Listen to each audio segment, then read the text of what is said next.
আসসালামু আলাইকুম এভরিওয়ান। কিছুদিন আগে আমরা এই টবটাতে পুর্তলিকার বীজ দিয়েছিলাম।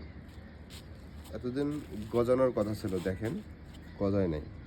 এর কারণটা আপনাদেরকে বলবো। সেটা হচ্ছে যে অনলাইন মালের যে ভুয়া, এটা হচ্ছে তার প্রমাণ। অনলাইনে যে পেজটা থেকে আমি এই বীজটা নিয়েছিলাম, তারা বলছিল যে বিভিন্ন ধরনের ফুল হবে এই বীজগুলো দিয়ে, কিন্তু দেখেন গাছে গজায় নেই, ফুল হওয়া তো দূরের কথা।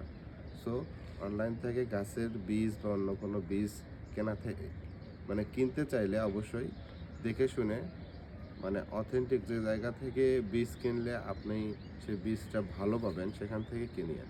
আর সেখান থেকে এই যে কোনো মানে আহ, 2 নম্বর যে পেজগুলো আছে ওগুলো থেকে আপনারা বীজ কিনিয়েন না। বীজ কিনলে যে আমার মতো হবে।